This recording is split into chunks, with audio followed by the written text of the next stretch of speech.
Thank you. Stephen Kinnock. Thank you, Chairman, and good morning, Secretary morning of again, State. Mr. Hello. During the course of this session this morning, you've made two, I think, very important statements. You've said that, on the one hand, the motion that will be brought before us in the autumn will be amendable. But on the other hand, you've said, if the House rejects the motion falls. Now, both of those statements can't be true, can they? You've said, if it's amendable, well, if it votes it down, then by definition if it votes it down, it falls. If it amends it, it's amended. For pass amendment. So what's the problem? They're different outcomes. Okay. So just to be clear then, if the House amends the motion and instructs the government to, for example, go back to Brussels and negotiate a different deal to the one that was put before us, the government would respect the will of the House and would go back to Brussels to do that. I'm not going to speculate on amendments that have not even yet been laid, let alone passed by the House. But Secretary of State, you've said that a few times this morning. Yeah. Surely you must appreciate the risk of us heading towards a constitutional crisis here. And surely it's the responsibility of the government to have scenarios in mind so that it's ready to respond when the House does vote. The first responsibility of the government is to promote and defend the national interest, which means not put yourself in positions where you create options which are advantageous to the other side of the negotiation, for example. That's one of the reasons I have in the past argued in this committee against a referendum, because that would create an incentive on the other side to give us a bad deal, so that they might get a referendum which keeps us in. And similarly, I'm not going to give advice on how to create circumstances which may undermine the government's negotiating position, as that might do. I don't know what you've got in mind, but it might. All I have in mind is that if a meaningful amendment is to be on the table and the government is to respect that amendment, which by definition is what makes it meaningful, a very meaningful amendment would be that we want to have a deal with the European Union, but we don't think the deal that the government has brought back from Brussels is satisfactory, and we therefore instruct the government to go back and get another deal. Are you saying to us today, then, confirming the government would do that? I'm if saying so to you, I'm not going instructed to. by the I'm House? saying to you, in terms of the reasons I've just outlined, I'm not going to speculate on what the government will do in response to an amendment which has not yet been laid, let alone passed by the House. As a practical matter, I'm not entirely sure how much force a government sent back with its tail between its legs by Parliament would have in such a negotiation, but that's a different matter. What you're making is a constitutional point, and you can draw your own conclusions on it. I'm not going to speculate on it. Thank you very much. Just turning then to the political declaration on the future relationship, the post-transition relationship. I think most people would accept that in many ways that will be the most important aspect of what we vote on in the autumn.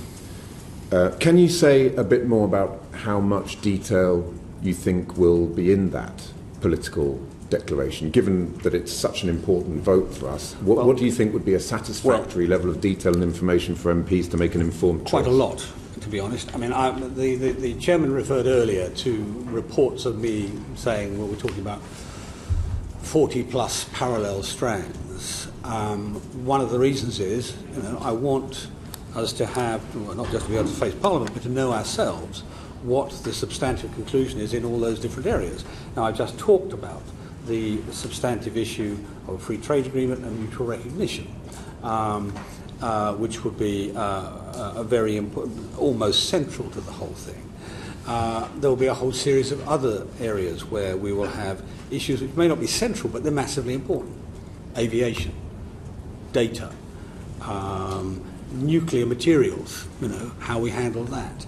And some of this, of course, is being handled in the House as well in other legislation going through the House. The nuclear materials one has already been through the Commons stages.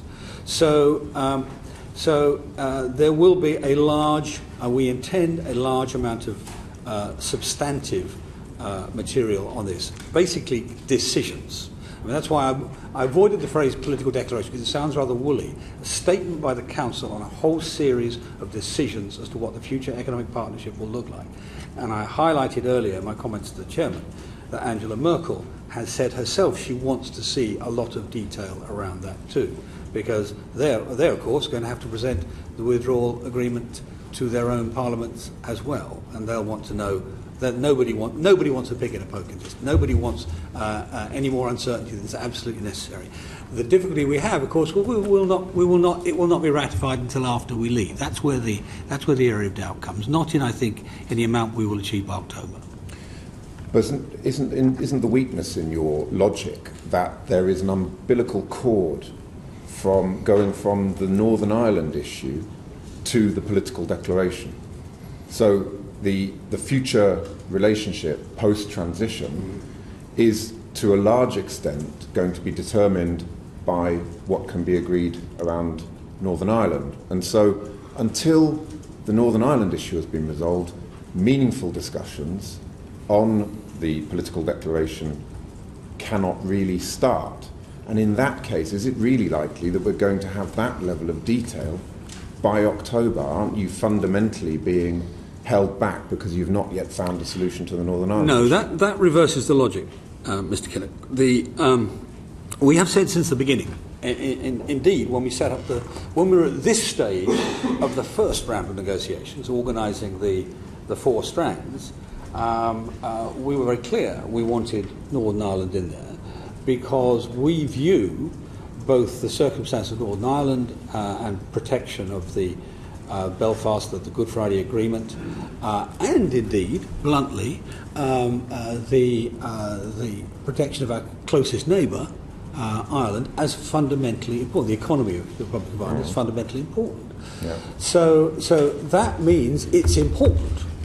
But it doesn't mean that the best route to solution is via option C. Indeed, when I had a conversation with Michelle about this before March, back in Downing Street, I said, actually, we should do them all in parallel, but the one that everybody wants to work, and I include the Taoiseach in this, and I think even Mr. Coveney, who may have said some other things which I don't agree with, but I think the general view is that a free trade agreement will make the Northern Irish border issue much, much easier to deal with, but also will protect both Northern Ireland and the Republic of Ireland's markets and economic position, and so they have an interest in doing that. Secretary of State, I absolutely understand those arguments, Yeah. but the British government has made it clear throughout this process that there is an integral, intrinsic relationship between the Northern Ireland issue and the future relationship post-transition. Yes. And that the Northern Ireland issue is one of the three big-ticket issues under the divorce piece of this negotiations. Yeah. You then move on to the future relationship post-transition. So, by its own admission, the British government has been saying, we can't sort out the future relationship until we've sorted out Northern Ireland. And if that is the case, and Northern Ireland still isn't sorted, is it realistic that we're going to have a very detailed political declaration given the very short time frame that we have? Yes, I think it is. I mean, the thing to be aware of course, is that the option C, in essence, is almost a sort of reserve parachute, the final backstop guarantee, really, for all elements of this. But nobody sees that as the most desirable outcome. Everybody sees the free trade agreement, option A, as the most desirable outcome, and I think that's true across the board, maybe with the exception of one or two people who want to keep us in the single market almost at any price, but I don't think many are there. So I do not take your view. I think it can be done in parallel. Indeed, we're intending to do it in parallel. That's part of the reason, it's part of the outcome of our 45-plus parallel strands. Thank you. One final question. Will the political declaration be sufficiently detailed that the OBR would be able to make an assessment of it prior to members of Parliament having a vote on the draft agreement? Off the top of my head, I don't know. Let me just think through for a second. Bear in mind, we are going to provide an economic assessment ourselves. The OBR is required by the 2011 Act. I've forgotten its title now. Something like Budget Responsibility and National Audit Act, to make 2 forecasts a year based on government policy. And so it will, and I'm not sure quite how the timing of that will fall. So I don't know the immediate answer. However, I mean, the simple truth is, it's come back to almost the underlying point in much of this discussion earlier.